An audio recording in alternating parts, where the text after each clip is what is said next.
নমস্কার। ধর্ম সংস্কার চ্যানেলের আজকের পর্বে আপনাদের সকলকে জানাই স্বাগত। আজকের এই বিশেষ পর্বে আমরা জানতে চলেছি ২০২৬ সালে ১৪৩৩ বঙ্গাব্দে রথযাত্রার দিনে অর্থাৎ শ্রী শ্রী জগন্নাথ দেবের রথযাত্রার দিনে কি শুভকর্ম করা যাবে, এই দিনে কোন কোন শুভ কাজ করা যাবে, তাই হলো আজকের এই ভিডিওর আলোচ্য বিষয়।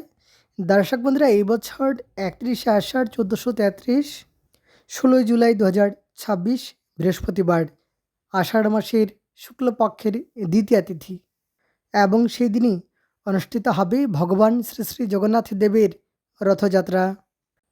এবং এই দিনে সকাল ১১টা ৪০ মিনিট ৩৯ সেকেন্ড পর্যন্ত থাকবে দ্বিতীয়া তিথি এবং সকাল ১১টা ৪০ মিনিট ৩৯ সেকেন্ডের মধ্যে শ্রী শ্রী জগন্নাথ দেবের রথযাত্রা।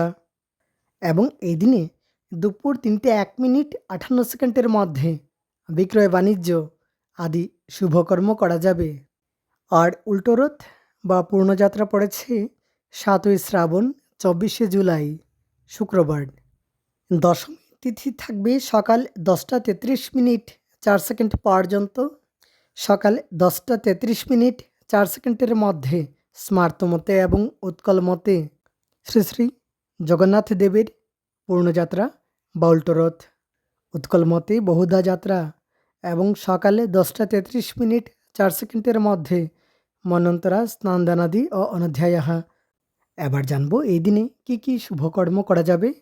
এই দিনে দেবতা গঠন, গ্রহ পূজা, শান্তি সুস্থয়নাদি সহ বিপুণ্যারম্ভ, ক্রয় বাণিজ্য, ঔষধকরণ এবং সেবন, সেই সঙ্গে বৃক্ষাদি রোপণ, বীজ বপন, ধান্য রোপণ, ধান্য স্থাপন, সেই সঙ্গে ভূমি ক্রয় বিক্রয়, ধান্যমর্দন, শিল্পারম্ভ, কারখানা আরম্ভ, সেই সঙ্গে বাহন ক্রয় বিক্রয় এবং সকালে ৭টা ৪০ মিনিট ২৩ সেকেন্ডের মধ্যে মুখ্যান্নপ্রাশন করা যাবে।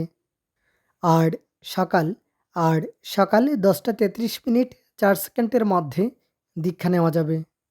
এই দিনে অমৃত যোগ থাকবে সকাল ৭টা ৪০ থেকে সকাল ১০টা ২৩ মিনিট পর্যন্ত, আবার দুপুর ১টা ২ থেকে দুপুর ২টো বেজে ৪৯ মিনিট পর্যন্ত এবং সকাল ৮টা ২৪ থেকে সকাল ১১টা ৪৩ মিনিট পর্যন্ত থাকবে বারবেলা এবং কালবেলা। মাহেন্দ্র যোগ থাকবে সকাল ৯টা ২৩ থেকে সকাল ১১টা ১৬ মিনিট পর্যন্ত। তবে এই সময়ের মধ্যে বারবেলা কালবেলা কোনো কিছুই থাকবে না।